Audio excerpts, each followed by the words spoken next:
नमस्कार साथियों, आपका स्वागत है एमजीसीआई के डिजिटल लर्निंग प्लेटफॉर्म पर। यहाँ पर हम लोग आईएमपी क्वेश्चन सीरीज लेकर आए हैं। ये एमजीसीआई की एक यूनिक क्वेश्चन सीरीज है।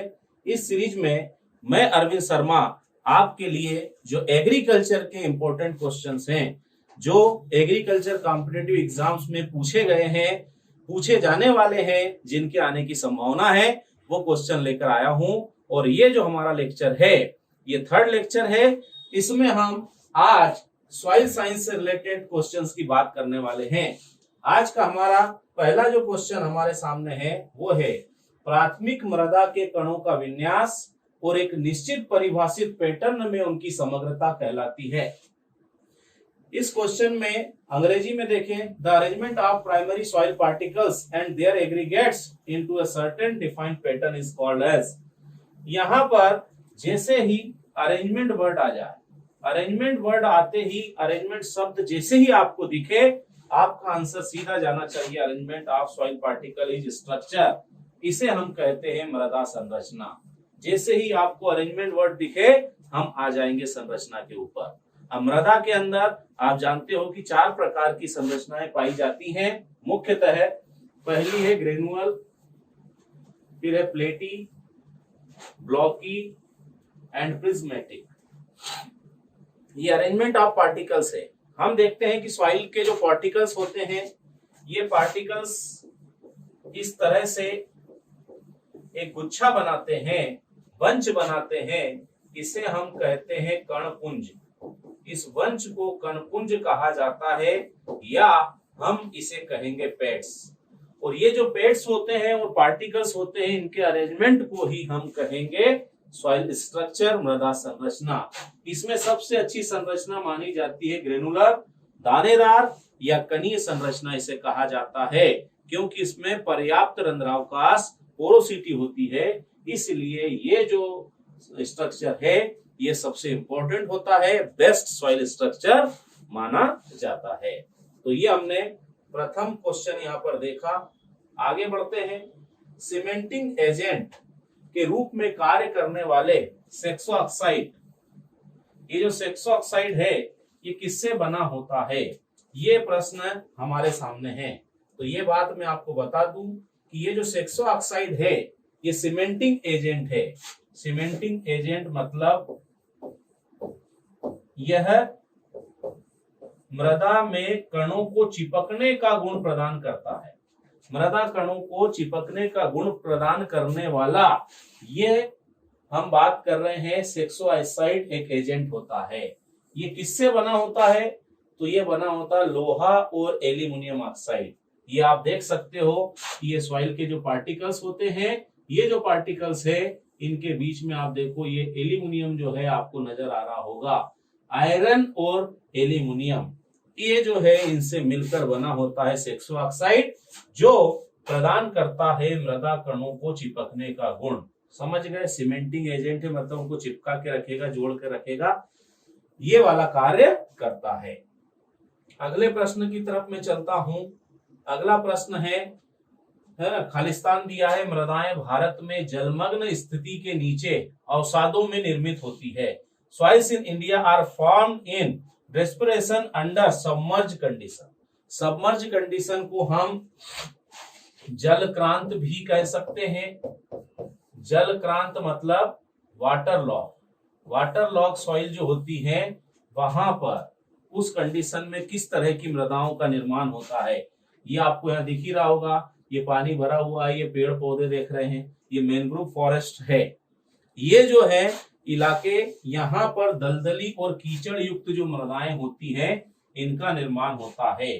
पीट एंड मार्सी सॉइल, पीट एंड मार्सी सॉइल। अब यहाँ पर हमको एक बात का ध्यान रखना है कि एक क्वेश्चन आता है कि भाई दलदली एवं ये जो कीचड़ युक्त मृदाएं हैं, ये कहाँ पाई जाती है? तो ये हम देखते हैं केरला एंड वेस्ट बंगाल। केरला और वेस्ट बंगाल में इन मृदाओं का क्षेत्रफल ज्यादा होता है। जबकि जलमग्न या जलक्रांत या वाटर लॉग्ड आता है, तो इसमें आएगा वेस्ट बंगाल। वहां पर ये मृदाएं ज्यादा पाई जाती हैं। समझ गए? पीट एंड मार्सी सॉइल हम इन सॉइल्स को कहते हैं। आगे बढ़ जाते हैं। तो अगला जो प्रश्न हमारे सामने है वो है, चिकनी मृदा में बहुत कम पौधे उगते हैं, है ना। Very few plants grow in clayey soil because of.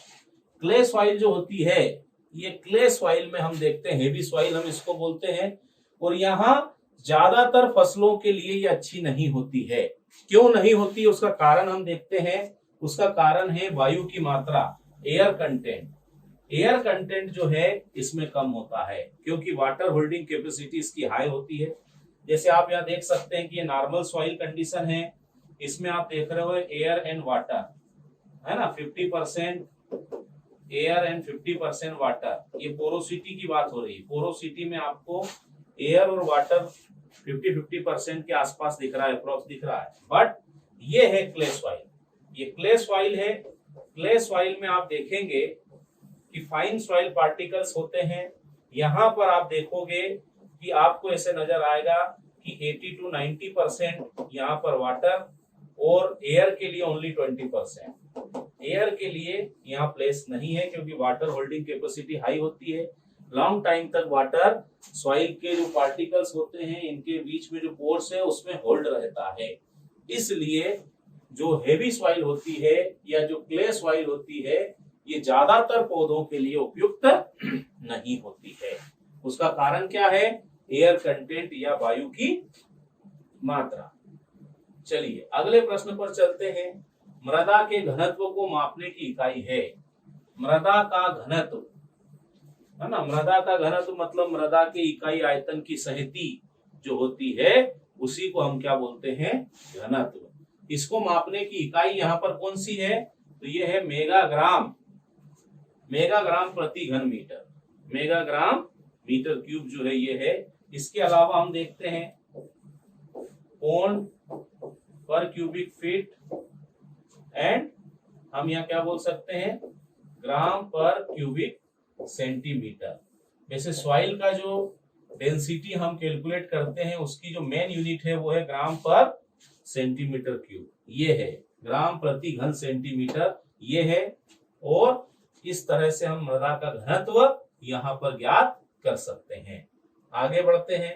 अगला प्रश्न हमारे पास क्या है, निम्नलिखित में से कौन सा पौधों की वृद्धि को प्रभावित करने वाला भू आकृतिक कारक नहीं है।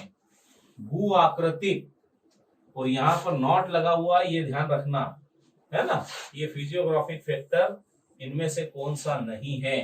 तो हम देखते हैं सोलर रेडिएशन या सौर विकिरण जो है, ये भू आकृतिक कारक नहीं है। भाई सौर विकिरण क्या है, सूर्य से आ रहा है। बाकी चीजें आप देख रहे हो, इन सब में हमारी जो अर्थ है, हमारी जो पृथ्वी है, ये जुड़ी हुई है।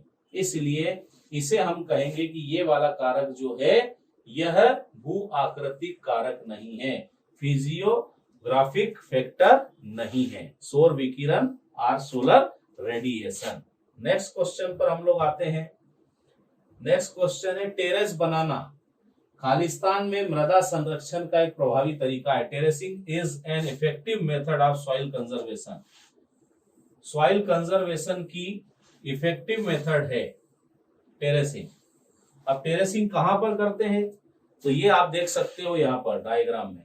भाई टेरेसिंग हम वही कर सकते हैं जहां पर क्या होता है, ऐसे स्लोप है। बहुत ज्यादा जब स्लोप होता है तो क्या होगा कि यहाँ पर अगर आप टेरेसिंग नहीं करेंगे तो ये जो सॉइल है या ये जो फार्मिंग हो रही है, ये पॉसिबल नहीं होगी, है ना। हम देखते हैं पानी के साथ ये मृदा के कण बह जाएंगे, वाटर इरोजन यहाँ होगा हेवी।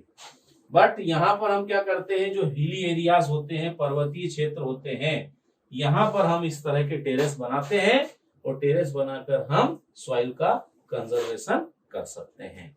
तो ये हिली एरियाज में पॉपुलर है, इफेक्टिव मेथड है वहां की। नेक्स्ट क्वेश्चन है, मृदा वर्गीकरण की निम्नतम श्रेणी है ना, the lowest category of soil classification. Soil का जो साइंटिफिक क्लासिफिकेशन है, साइंटिफिक क्लासिफिकेशन किया गया है on the basis of horizon. उस क्लासिफिकेशन में अगर हम देखें तो इसमें सबसे जो हायर कैटेगरी इसकी है वो है गण। गण को हम कहते हैं ऑर्डर, ये ऑर्डर, ये जो यहाँ पर क्रम लिखा हुआ है इस क्रम को हम कहते हैं गण, गण या ऑर्डर। ये जो ऑर्डर है अगर हम देखें तो ये है 12। इसके बाद आता है उपगण,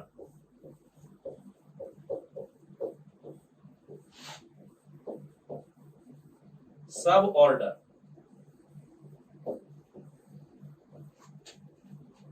ये है 54। इसके बाद हम देखते हैं ये ग्रेड ग्रुप जो दिया हुआ है, बृहद मृदा समूह इसे कहा जाता है, या ग्रेड ग्रुप को हम ऐसा भी कह सकते हैं डिटेल सॉइल ग्रुप। ये जो डिटेल सॉइल ग्रुप है ये होते हैं 254। इसके बाद नेक्स्ट आता है सब सॉइल ग्रुप या उप मृदा समूह इसे कहा जाता है, ये है 1200। इसके बाद हम देखते हैं क्या आता है, तो इसके बाद कुल या फैमिली आता है, ये कुल या फैमिली ये कितनी है 6600। और लास्ट में आता है श्रेणी या सीरीज, श्रेणी या सीरीज 16800, 16800। तो ये सॉइल क्लासिफिकेशन जो है सबसे पहले डाकुचेफ जो साइंटिस्ट है उन्होंने दिया था, इसीलिए डाकुचेफ को हम फादर ऑफ सॉइल साइंस भी कहते हैं। उसमें कुछ कमियां थी तो उसमें जो करेक्शन या संशोधन था वो CF मार्वेट ने किया था 1927 में। बट जो मॉडर्न सॉइल क्लासिफिकेशन है, साइंटिफिक सॉइल क्लासिफिकेशन है, ये 1975 में आया था on the basis of horizon. और उसमें हम देखते हैं ऑर्डर 12, सब order 54, detail soil group 254, sub soil group 1200, then family 6600 and last में हम देखते हैं श्रेणी, ये लोएस्ट कैटेगरी है, श्रेणी या सीरीज हम इसे कहते हैं 16800 श्रेणीज है सॉइल की। ओके, क्लियर है? आगे बढ़ते हैं। मृदा का वह भौतिक गुणधर्म जिसे हम परिवर्तित नहीं कर सकते। देखो सॉइल का हम वो कैरेक्टर की बात कर रहे हैं विच कैन नॉट चेंज। तो सॉइल का एक ही कैरेक्टर है जिसको चेंज नहीं किया जा सकता है, फिक्स कैरेक्टर है, स्थायी उसका गुणधर्म है, वो है सॉइल टेक्सचर। सॉइल टेक्सचर मृदा की बनावट हम यहाँ कह रहे हैं, ये सॉइल का ऐसा कैरेक्टर है जिसको चेंज नहीं कर सकते। मृदा का वह गुण जिसको बदला नहीं जा सकता वो क्या है, मृदा गठन या मृदा विन्यास, या यहाँ पर उसे कहा गया है मृदा की बनावट। हम इसे मृदा का गठन भी कह सकते हैं, विन्यास भी कह सकते हैं, इसे चेंज नहीं किया जा सकता है। अब गठन या विन्यास मतलब क्या है कि सॉइल में जो पार्टिकल्स होते हैं, सैंड, सिल्ट एंड क्ले, इनका जो एक परसेंटेज होता है उस परसेंटेज की यहाँ पर बात हो रही है। और उसी बेसिस पर हम सॉइल का क्या करते हैं, नामकरण करते हैं। जैसे क्ले सॉइल कहेंगे, सिल्ट कहेंगे, लोम कहेंगे या सैंडी सॉइल कहेंगे, ये उसके परसेंटेज पर ही डिपेंड करता है। नेक्स्ट क्वेश्चन पर आता हूं मैं। अगला प्रश्न है, किस प्रकार की मिट्टी में सेल्फ टर्निंग प्रॉपर्टी है ना, सेल्फ टर्निंग प्रॉपर्टीज की हम बात कर रहे हैं, किस सॉइल में सेल्फ टर्निंग प्रॉपर्टी होती है ना। तो यहां पर हम देखते हैं सेल्फ टर्निंग प्रॉपर्टी होती है ब्लैक सॉइल में। ब्लैक सॉइल में क्या होता है, स्वतः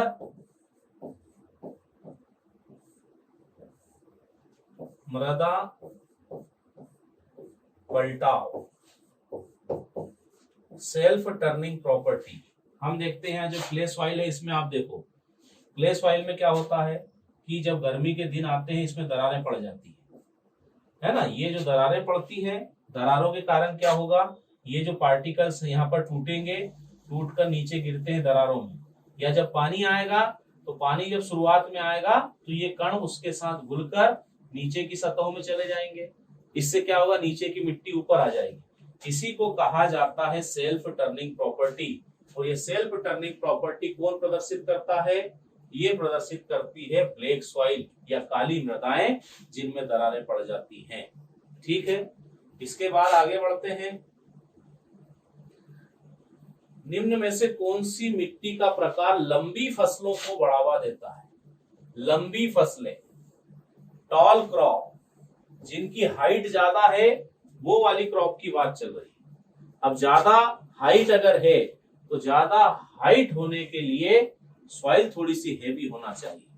हेवी सॉइल रहेगी तो वहां पर क्या होगा, पार्टिकल्स एक दूसरे के साथ चिपके रहेंगे, जुड़े रहेंगे, तो रूट भी अच्छे से चिपकी रहेगी। इसलिए हम देखते हैं दोमट मिट्टी, और यहाँ अंग्रेजी में लिखा है क्ले लोम, है ना। क्ले लोम का मतलब होता है, ये भी एग्जाम में आया हुआ क्वेश्चन है, यहाँ पर होना चाहिए चिकनी दोमट, है ना, क्योंकि दोमट मतलब लोमी सॉइल होता है ना। खाली दोमट की बात करें तो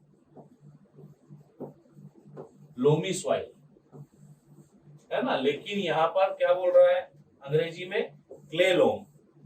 क्ले लोम का मतलब होता है चिकनी दोमट। तो चिकनी दोमट मृदा में क्या होगा, जो जड़ें होती हैं ये मृदा में अच्छे से जुड़ी रहेंगी, और लॉजिंग की जो प्रॉब्लम आती है, गिर जाने की, लेट जाने की, वो प्रॉब्लम यहाँ पर नहीं होगी।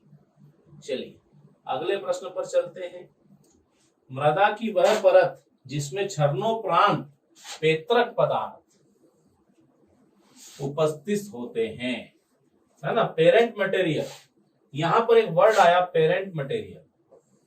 पेरेंट मटेरियल जो है, सॉइल फार्मिंग जो प्रोसेस होती है, मृदा निर्माण की जो प्रक्रिया होती है, उसमें आप देखेंगे कि हमने पढ़ा है कि भाई मृदा का निर्माण चट्टानों के अपक्षय से हुआ, है ना। वेदरिंग ऑफ जो रॉक्स है, रॉक्स की वेदरिंग होती है, और जब रॉक्स की वेदरिंग होती है तो पेरेंट मटेरियल बनता है, और ये जो पेरेंट मटेरियल है यही आगे जाकर कन्वर्ट होगा सॉइल में। पेरेंट मटेरियल से ही क्या बनेगी, सॉइल बनेगी। और ये जो पेरेंट मटेरियल है, अगर हम सॉइल की प्रोफाइल देखें, ये सॉइल की प्रोफाइल अगर हम देखें तो आप देखेंगे जो लास्ट वाला जो होराइजन है, इसमें लास्ट होराइजन को हमने कहा है आर होराइजन। इस आर होराइजन में क्या होता है, वेट रॉक होती है, और ये जो वेट रॉक होती है इन्हीं की वेदरिंग होती है, और इनकी वेदरिंग के बाद वो जो रॉक से यहाँ पर इकट्ठे होती हैं, और इसी को हम कहते हैं पेरेंट मटेरियल। और ये जो पेरेंट मटेरियल आपको दिखेगा ये सी होराइजन में होता है। सी होराइजन में पेरेंट मटेरियल होता है, और इसीलिए ये जो सी होराइजन है इसको हम कहते हैं रिगोलिथ, अनकंसोलिडेटेड पेरेंट मटेरियल।